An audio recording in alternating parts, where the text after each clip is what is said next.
Hello, Monetization Nation. This is a Sunday episode, and today I'm going to talk about Joseph. Joseph from the Bible in the book of Genesis, who became the ruler of Egypt. And this is the Joseph who went through a lot of challenges.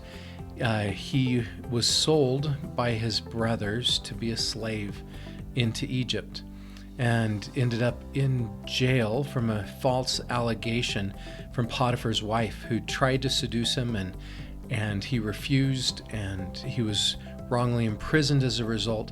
He had a lot of challenges that happened to him, but he also achieved tremendous success.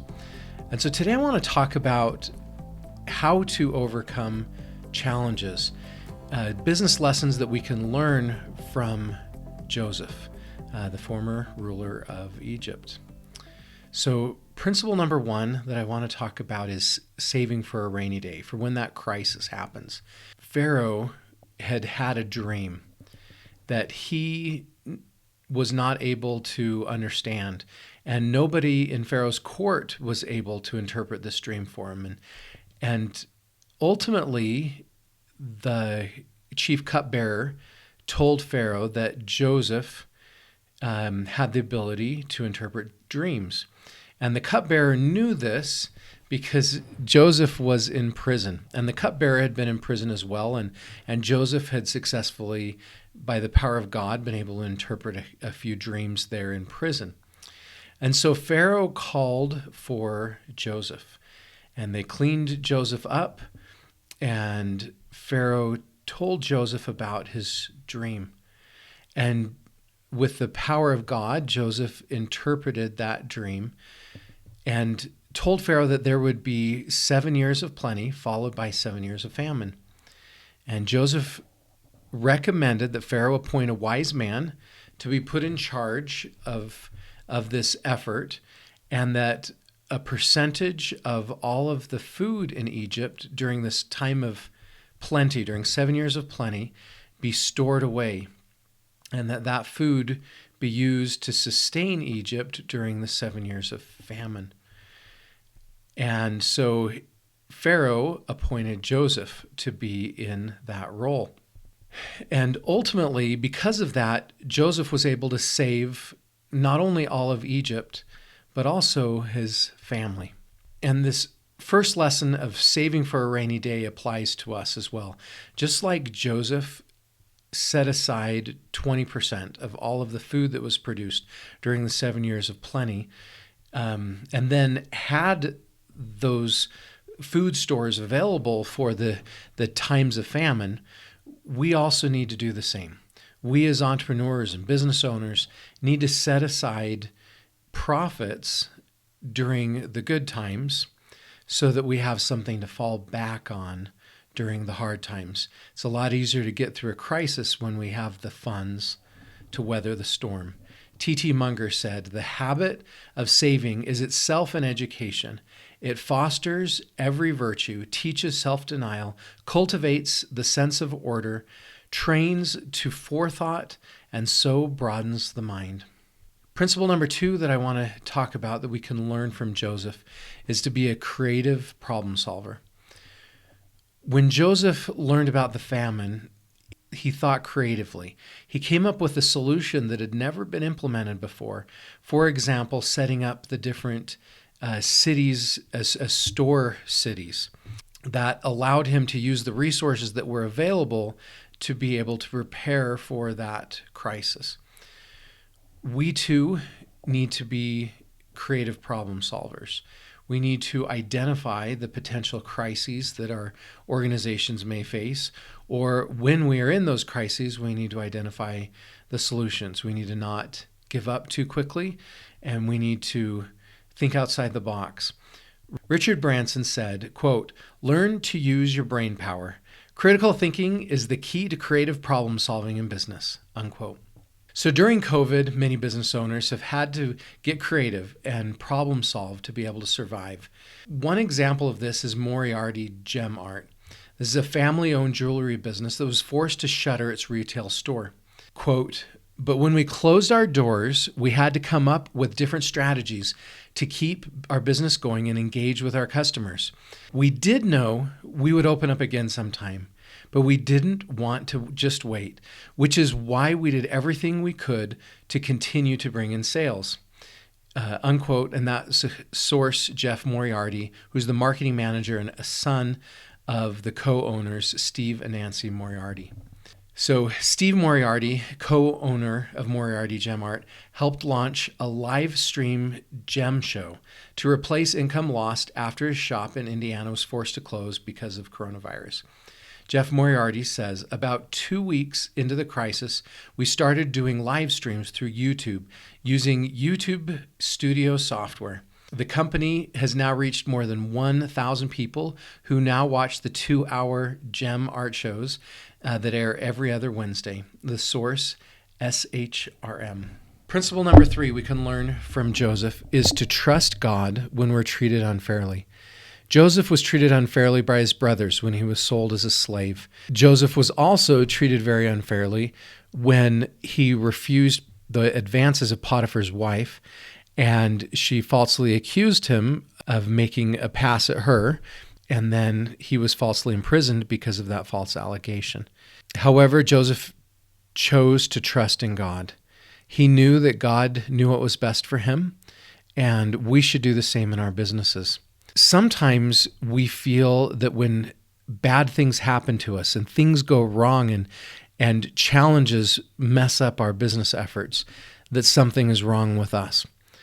But if you look at the greatest business leaders that have ever lived, they've had many challenges. You look at Joseph, for example, and he was sold into Egypt and as a slave, and he was falsely accused by Potiphar's wife. Even Joseph faced horrific challenges such as those. So the challenge doesn't mean we are an inadequate business leader. The challenge may mean that we're on the right course and we're facing opposition because of the great things that we are doing. Rick Warren said, quote, "The more you believe and trust God, the more limitless your possibilities become for your family, your career, and your life," unquote. Proverbs 3:5-6 says, "Trust in the Lord with all thine heart, and lean not unto thine own understanding. In all thy ways acknowledge him, and he shall direct thy paths."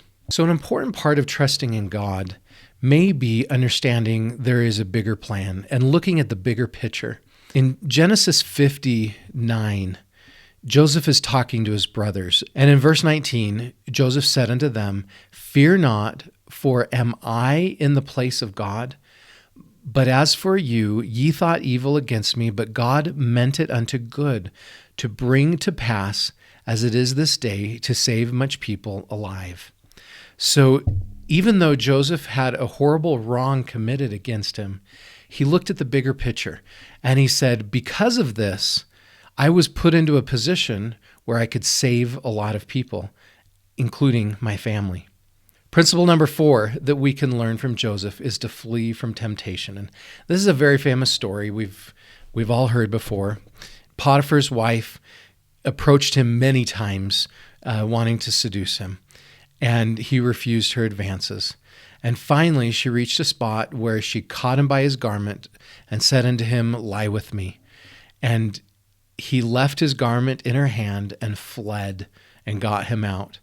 And even though he was still falsely accused, he had not committed the sin. He fled immediately from the temptation. He even fled so quickly he left his garment there. We as business owners face temptations as well. Those temptations may be ethical. It may be to not pay our taxes honestly. It may be to not treat somebody fairly. It may be to not treat an employee or a team member the way we should. And sometimes when money is tight and we don't have as many resources, the temptations are even stronger. And we need to learn from Joseph to flee from those temptations. We need to immediately leave, even if there are consequences, even if we're still falsely accused, even if our garments are left behind in the hands of the accuser. We need to have a clear conscience by immediately fleeing from that temptation. Principle number 5 that we can learn from Joseph is to give God credit. When Joseph was called out of prison and asked by Pharaoh to interpret that dream. In Genesis 41, verse 15 and 16, it says, "And Pharaoh said unto Joseph, I have dreamed a dream, and there is none that can interpret it.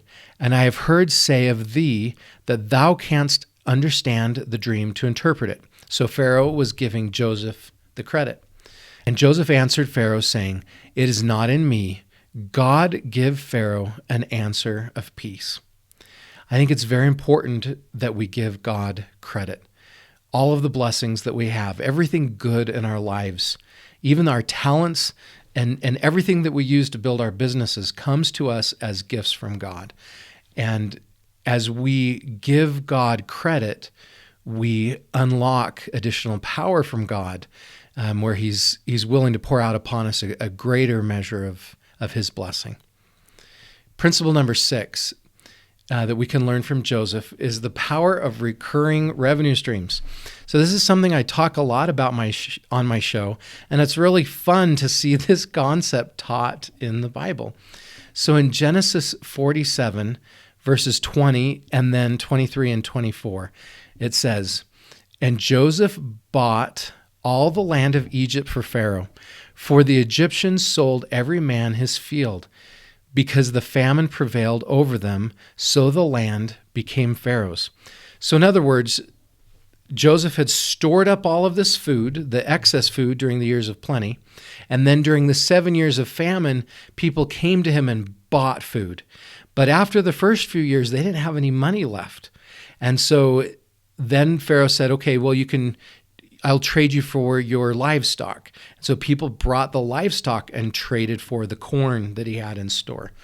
But after that year, all of their livestock was gone, and they came back and said, "Okay, we have no money, we have no livestock, but we still need food." And so Joseph said, "I will trade you food for your land." And so Joseph made a one-time purchase using the corn resource, and he bought the land.